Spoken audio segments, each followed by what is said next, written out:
साथियों, आज बात करते हैं मराठा साम्राज्य के संस्थापक शिवाजी महाराज के बारे में। आज 19 फरवरी उनका जन्म दिवस है, तो हम उनके विचारों से अवगत होते हैं। शिवाजी महाराज,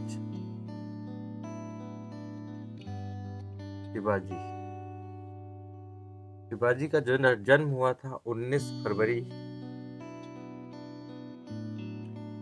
1630 को। कुछ इतिहासकार 1626 और 1627 को भी इनका जन्म मानते हैं। जन्म को लेकर थोड़ी भ्रांतियां हैं, वो एक अलग विषय है। मराठा परिवार में इनका जन्म हुआ था। पुणे के पास महाराष्ट्र में एक जगह है, महाराष्ट्र एक जिला है, वहां पर पुणे जिले में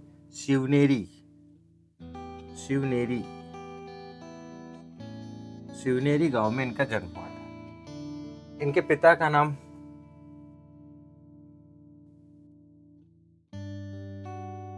शाहजी था, शाहजी भोसले। माता का नाम जीजाबाई था, जीजाबाई। शुरुआती शिक्षा शिवाजी महाराज को उनकी माता के द्वारा ही प्राप्त हुई। बचपन में माता उन्हें रामायण की कहानी सुनाती थी, महाभारत की कहानी सुनाती थी, और मात्र 10 साल की आयु में उन्हें महाभारत और रामायण की लगभग कहानियां कंठस्थ याद हो गई। शिवाजी के धार्मिक गुरु का नाम रामदास था। धार्मिक गुरु का नाम रामदास, राजनैतिक गुरु का नाम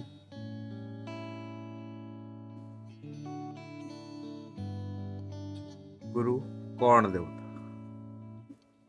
कर्णदेव था इनका। इस समय महाराज छत्रपति शिवाजी का जन्म हुआ, उस समय संपूर्ण भारत में मुगलों का शासन था। मुगलों का शासन ऐसा गंभीर शासन था, ऐसा शासन था मुगलों का कि जिसमें सभी आम जनता, आम पब्लिक परेशान थी। और ये सभी चीजें छत्रपति शिवाजी महाराज देख रहे थे कि जो मुगल है वो किस तरीके से लोगों को परेशान कर रहे हैं, किस तरह से लोगों को प्रताड़ित कर रहे हैं। ये दर्द उनको देखा नहीं गया, और उन्होंने कुछ लोगों के साथ मिलकर के अपनी सेना बनाई ताकि वो मुगलों से लड़ सके। तो जो लोग उनके साथ मिले, उनका नाम था मावा। वो जनजाति थी जो गांव में रहती थी, जो जंगल में रहती थी, जो पहाड़ों में रहती थी। शिवाजी महाराज ने मावाओं के साथ दोस्ती की और इनके जो वीर योद्धा थे उनको अपनी आर्मी में भर्ती किया। आर्मी धीरे धीरे बड़ी हो रही थी और उन्होंने बहुत सारे फोर्ट पर कब्जा कर लिया, और ये बात आदिल शाह को नागवार गुजरी। आदिल शाह जो राजा था उस डायनेस्टी का, उनको नागवार गुजरी कि एक व्यक्ति जिसके पिताजी शाहजी भोसले मेरे अंडर काम करते हैं, और उसी का बेटा शिवाजी जो दक्कन जो फोर्ट है वो फोर्ट में जाके और कब्जा कर रहा है, उसको जीत रहा है, मतलब मेरी बिल्ली मेरे को म्याऊं, ये वाली हरकत कर रहा है। तो इस शिवाजी से बदला लेने के लिए आदिल शाह ने इनके पिताजी से बात की। पिताजी से कहा कि देखो, आपका बेटा ऐसा कर रहा है, हमारे खिलाफ वो कूटनीतिक षड्यंत्र रच रहा है, आप उसे किसी भी तरीके से समझाइए, मनाइए और उसे सुधारिए। इन्होंने अपने बेटे शिवाजी से बात की, शिवाजी ने नहीं माने। शिवाजी और फोर्ट पर कब्जा करने के लिए चले गए। तो आदिल शाह ने कूटनीतिक तरीके से इनके जो पिताजी थे शाहजी भोसले, इनको किडनैप कर लिया। आदिल शाह ने जब किडनैप कर लिया तो शिवाजी को ना चाहते हुए भी आदिल शाह के साथ संधि करनी पड़ी। इन्होंने इसके साथ में संधि की। फिर थोड़े दिन बीते, ये इंतजार कर रहे थे शिवाजी महाराज की आदिल शाह की जो नौकरी है वो पिताजी कब छोड़े, क्योंकि ये जो शाहजी भोसले थे ये आदिल शाह की एक रियासत थी, पुणे रियासत, उसी रियासत में एक बहुत बड़े ओहदे पे काम कर रहे थे। जब ये आदिल शाह की नौकरी छोड़ देंगे तब ये फिर से शिवाजी जो होंगे मावाह के साथ मिलकर आदिल शाह को खत्म करेंगे, यहाँ पर आदिल शाह को बर्बाद करेंगे।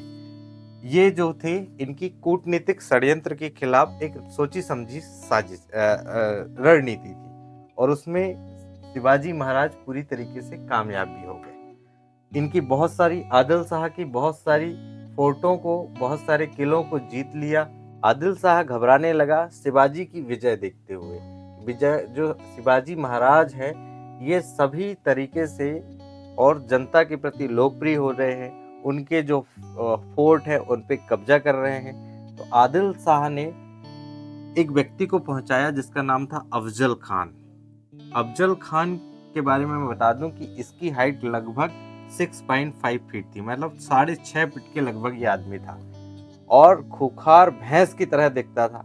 कम से कम 5 किलो मांस का सेवन प्रतिदिन करता था और इसे आदिल शाह ने इसीलिए पाल रखा था कि ये जरूरत पड़ने पर काम आए। शिवाजी और आदिल खान की मीटिंग फिक्स हुई प्रतापगढ़ किले में। प्रतापगढ़ किला एक बहुत ही बड़ा किला था। प्रतापगढ़ किले में इन दोनों की मीटिंग फिक्स हुई, मिलने का समय मुकर्रर किया गया, मिलने की समय तारीख निश्चित की गई।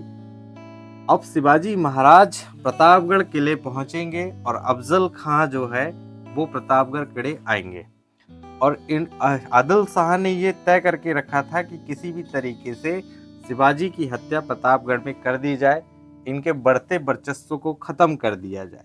अफजल खां पूरी सेना के साथ आया, साथ में शिवाजी महाराज भी अपनी सेना के साथ आए, लेकिन रास्ते में डिप्लोमेट्स कंडीशन के कारण इनको मात्र प्रतापगढ़ किले में 4 लोगों की प्रवेश की अनुमति दी गई और यहाँ अफजल खां भी मात्र 4 लोगों के साथ में प्रवेश करके आया किले के अंदर।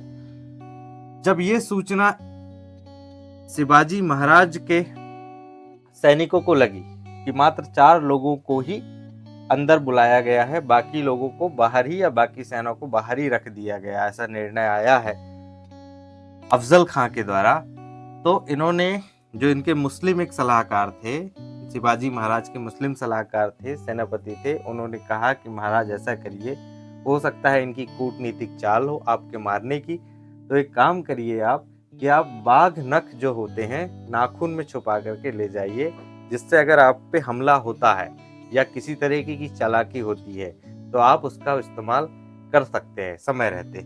और शिवाजी महाराज ने किया भी वैसे ही, अपने नाखूनों में बाघ नख जो थे वो छुपा करके उन्होंने ले गए। पता नहीं किस बेहतरीन कारीगर ने बनाया होगा, आज के ज़माने में बन जाए तो पिस्तौलों की जरूरत ना पड़े लोगों को। तो ये एक कूटनीतिक चाल थी, एक षड्यंत्र था शिवाजी महाराज को मारने का। दोनों की मीटिंग फिक्स हुई, 6.5 फीट का आदमी सामने आया और गले लगाया शिवाजी महाराज को। शिवाजी महाराज की हाइट बहुत कम थी, 5 फीट 5 इंच लगभग थी। इनको गले लगाया, गले लगाने के बाद जैसे ही उसने अपनी गर्दन दबोची, अफजल खान ने शिवाजी महाराज की गर्दन दबोची, शिवाजी महाराज ने अपने बाघ नख निकाले और उसके पेट को फाड़ दिया, जिससे पूरी जो सेना थी अफजल खां की वो हमला बोल दी शिवाजी महाराज के ऊपर। और शिवाजी महाराज ने भी अपनी सेना जो मावाह की आर्मी बनाए हुए थे, मावाह लोगों की आर्मी बनाए हुए थे, उनको कहा कि आप भी हमला बोलिए। और लगभग 3000 सैनिकों को गाजर मूली की तरह मराठाओं ने और मावाह ने मिलकर, जो शिवाजी महाराज के सैनिक थे, उन्होंने अफजल खां के सैनिकों को मार दिया। इसके बाद लड़ाई हुई, शिवाजी महाराज ने आदिल शाह के साथ लड़ाई की और आदिल शाह भी यहाँ से खत्म हो गया। अब शिवाजी महाराज का जो सीधा सीधा कब्जा हो गया था, ये आदिल शाह के किले पर हो गया था। अब सीधी दुश्मनी जो ले ली थी शिवाजी महाराज ने, वो थी मुगलों से, क्योंकि जो अवध शाह था वो मुगल का एक वफादार व्यक्ति था। तो उस व्यक्ति से सीधे तरीके से शिवाजी महाराज ने दुश्मनी ले ली थी। सीधी नजरों में शिवाजी महाराज थे। औरंगजेब की एंट्री होती है, औरंगजेब आता है। अब इतना हो गया, मिटा दें इसको।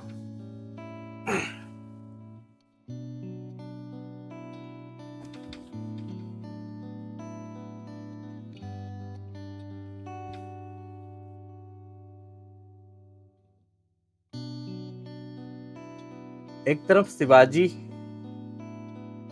और दूसरी तरफ औरंगजेब, इन दोनों की सीधी लड़ाई होगी। लेकिन सीधी लड़ाई बाद में होगी, पहले तो एक दूसरे राज्य को हमला करेंगे। तो शिवाजी महाराज ये चाहते थे कि जो औरंगजेब है, जो मुगल शासक है, ये जो मुगल शासक अपनी डायनेस्टी को कंट्रोल करे, या जो अत्याचार कर रहे हैं वो इसको कंट्रोल करे। क्योंकि औरंगजेब ही बहुत ही क्रूर आदमी था, इसने अपने पिता को नहीं छोड़ा तो पब्लिक को क्या छोड़ता। जो अपने पिता का नहीं हुआ वो दूसरा का सगा होगा। तो औरंगजेब चाहता था कि शिवाजी उसके साथ आ जाए, और शिवाजी चाहते थे कि औरंगजेब जो है वो अपनी जो नीतियां है उनमें बदलाव करे। आगे कहानी बनती है कि शिवाजी महाराज ने सूरत में हमला किया और सूरत की बहुत सारी फैक्ट्रियों को बर्बाद किया। औरंगजेब को बहुत बड़ा सदमा पहुंचा इस सबको देखते हुए। तो औरंगजेब ने एक कूटनीतिक तरीके से इनको मारने की साजिश रची, शिवाजी महाराज को, और अपने जन्मदिन पर इनको आगरा बुलाया। आगरा में आइए भाई, आपका निमंत्रण है, हमारा जन्मदिन है। औरंगजेब ने कहा, आगरा में बुला लिया। आगरा में जैसे ही पहुंचे शिवाजी महाराज अपने सैनिकों के साथ, तो औरंगजेब ने इनका स्वागत बहुत घटिया तरीके से किया, एक तरीके से पहचाना भी नहीं। लेकिन शिवाजी महाराज जब पहुंचे थे तो अपने साथ बहुत सारे हीरे, मोती, जवाहरात और तमाम उपहार लेके आए थे, क्योंकि वो संधि करना चाहते थे, वो इसे मारना नहीं चाहते थे, इसे बदलना चाहते थे। और ये व्यक्ति पूरे कूटनीतिक राजनीतिक तरीके से शिवाजी महाराज की हत्या करना चाहता था। तो ये समझ जाइए कि इनने इतना बड़ा षड्यंत्र रचा। इन्होंने वहां पर इनका अपमान किया। अपमान करने के बाद इनको गुस्सा दिलाया। शिवाजी महाराज अगर गुस्सा होंगे तो गुस्से में आदमी कुछ भी कर सकता है। तो इनको भड़काए, हो सकता है जितना से जितना ज्यादा भड़काएंगे उतना व्यक्ति ये तैश में आएगा और कुछ गड़बड़ी करेगा और सीधे तौर पे हम इस पे मार देंगे। हमारे पास कारण भी हो जाएगा कि ये व्यक्ति गलत तरीके से व्यवहार कर रहा था, इसलिए औरंगजेब ने इसको मार दिया। लेकिन हुआ ये सारी चीजें शिवाजी महाराज भाप गए, ये व्यक्ति मुझे उकसाना चाहता है। औरंगजेब की कूटनीतिक रणनीति यहाँ पर खत्म हो गई। औरंगजेब ने इनको एक काल कोठरी में बंद कर दिया। काल कोठरी ने एक महल के जैसा था, उस महल में बंद कर दिया और महल में लगभग 5000 सैनिकों को तैनात कर दिया। 5000 सैनिक इनकी सिले सपागारी के लिए तैनात कर दिया गया, और जितनी भी तोपें लगाई थी वो इनके फोर्ट की तरफ, या इनके जहां पर रुके थे, जिस घर में रुके थे, या जिस जगह इनको ठहराया था औरंगजेब ने, उसके दरवाजे पे लगवा दी सारी की सारे, ताकि किसी भी तरीके की अगर हलचल हो शिवाजी महाराज की तरफ से तो ये सीधे तरीके से उन पे हमला बोले और उनको वहीं पर मार गिराए। और इसकी जो औरंगजेब की ये रणनीति थी ये फेल हो गई। औरंगजेब की रणनीति फेल करने का सीधा सीधा मकसद है शिवाजी महाराज की कूटनीतिक चाल। इन्होंने भाव गए कि औरंगजेब मेरी हत्या करने वाला है, और भेष बदलकर वहां से निकल चले। वहां से निकलने के बाद ये मथुरा पहुंचे। इनको मालूम था कि औरंगजेब मेरा पीछा करेगा। शिवाजी महाराज बेहतरीन तरीके से जानते थे कि ये मेरा पीछा करेगा, इसलिए ये आगरा से निकलकर मथुरा गए। मथुरा से निकल के पुरी गए, पूर्व के इलाकों में पुरी, और वहां से ही आके अपने पुणे पे आ गए। पुणे वापस साधु का वेश बना के, पूरा सर मुंडा हुआ था, दाढ़ी नहीं थी, मूछें नहीं थी, कुछ भी नहीं था। तो ये जब पुणे पहुंचे, इनकी माता से इनके मिलन हुआ, तो माता ने इन्हें पहचानने से मना कर दिया। दरबारी ने कहा कि कोई साधु आया है, आपसे मिलना चाहता है। जीजाबाई को बोला, जीजाबाई ने बोला कि पहुंचाइए। जीजाबाई के सामने जैसे ही शिवाजी महाराज गए तो माता ने पहचानने से ही, अब पहचानेगी कैसे। तो अब क्या हुआ, आगे कहानी आती है कि शिवाजी महाराज ने अपना परिचय दिया कि इस तरीके की मेरे साथ घटनाएं हुई हैं। फिर माता ने उन्हें पहचाना। फिर आगे कुछ दिनों तक ये काम ऐसे ही शांत रहा। औरंगजेब तरह तरह की चीजें इनके साथ करने लगा, आरोप लगाने लगा। 70 तक सब ठीक होती है। 1670 तक हर चीज इनके मुताबिक चलता है, शिवाजी महाराज के मुताबिक। 1670 तक औरंगजेब भी ठीक तरीके से अपना साम्राज्य जैसे भी चला रहा था, चल ठीक था। शिवाजी महाराज भी चुप थे, शांत थे, अपने ही क्षेत्र में शासन कर। 1670 में औरंगजेब ने शिवाजी महाराज को टाइटल ऑफ राजा की उपाधि दी। इनको खुश करने की ये रणनीति अब बनाई गई कि हम टाइटल ऑफ उपाधि आप देंगे, राजा की उपाधि आपको देंगे तो आप खुश हो जाओगे। लेकिन शिवाजी महाराज तो बदला लेने की तैश में थे कि मेरा अपमान करे हो, हम तुम्हें कैसे छोड़ेंगे। और वापस सूरत में जाके फिर से हमला कर दिया। इस बार तो इतनी तबाही मचाई कि जितनी भी फैक्ट्रियां सूरत में स्थापित थी डच की और ब्रिटिश की, वो सभी को तहस नहस कर दिया। क्योंकि तहस नहस करने का कारण भी था कि शिवाजी महाराज की एक बड़ी सेना थी और उस बड़ी सेना को रख रखाव के लिए, बड़ी सेना के खान पान के लिए एक बड़े धन की आवश्यकता होती थी। और वो धन कहाँ से आता?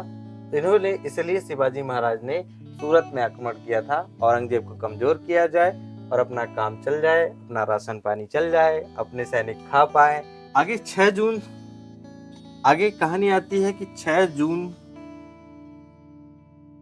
जून 1674 में शिवाजी महाराज की ताजपोशी की जाएगी। शिवाजी महाराज अब छत्रपति शिवाजी महाराज कहलाएंगे। अब पूरे ब्राह्मणों को बुलाया गया, राज्य के तमाम ब्राह्मणों आए। ब्राह्मणों ने कहा कि हम छत्रपति शिवाजी महाराज की ताजपोशी नहीं कर सकते क्योंकि ये क्षत्रिय राजवंश के नहीं आते हैं। ये तो वो किसान हैं जो मराठा जाति की जनजाति लोग हैं जो किसान के रूप में कार्य करते हैं महाराष्ट्र में। ऐसे लोग ये हैं और हम इन व्यक्ति को राजा की उपाधि या छत्रपति की उपाधि नहीं दे सकते, इनकी ताजपोशी नहीं कर सकते। तो काशी से एक पंडित को बुलाया गया, काशी से एक महाराज आए और काशी के महाराज ने कहा कि ये जो है ये छत्रपति ही बनने के लायक है, ये व्यक्ति छत्रपति बन सकते हैं क्योंकि ये जो है क्षत्रिय कुल के हैं और ये सिसोदिया राजवंश से आते हैं। सिसोदिया जो होते हैं वो क्षत्रिय में आते हैं। तो इस तरीके से ये काशी के महाराज आके और इनकी तमाम समस्याओं को शिवाजी महाराज की हल कर दिए। 6 जून को लगभग 1674 को इनकी ताजपोशी होती है और ये छत्रपति शिवाजी महाराज बन जाते हैं। इसी वर्ष इनकी माता का जो देहांत है वो हो जाता है और इनकी माता इनको छोड़कर भगवान के पास चली। लक्ष्य था अब शिवाजी महाराज का एक लक्ष्य था, वो था दक्षिण की विजय। अब दक्षिण की विजय जो थी वो शिवाजी महाराज चाहते थे कि दक्षिण की विजय हो और उन्होंने बहुत सारे राजाओं को डिप्लोमेट्स तरीके से बातचीत के द्वारा या तमाम प्रलोभन देकर, जो छत्रपति राजा है कौन उनसे लड़ना चाहेगा, जो ओखली में सर देगा तो उसका सर तो फूटेगा। तो ये तमाम चीजें जो राजा समझ रहे थे, जान रहे थे, उन लोगों ने कहा कि हमें जो है अब छत्रपति शिवाजी महाराज के साथ में संवाद स्थापित करना चाहिए। वो संवाद हो सकते हैं कि किसी ने अपनी बेटी से शादी करवा दिया, किसी ने अपने राज्य की सभी जमीनें उनके नाम लिखवा दी, किसी ने और अन्य तरीके से ये काम किया। इस तरीके से जो महाराज छत्रपति होते हैं इनकी 8 शादियां हो जाती हैं। 8 शादी होने के बाद अब इनके जो लड़के थे वो भी साम्राज्य के लिए आगे आएंगे। आगे और लंबी कहानी आती है, ये वीडियो बहुत लंबा हो जाएगा और आप लोग इतना देख नहीं पाओगे। अंत में इनकी मृत्यु में बता देता हूँ कि इनकी मृत्यु जो हुई थी वो 1680 में हुई थी।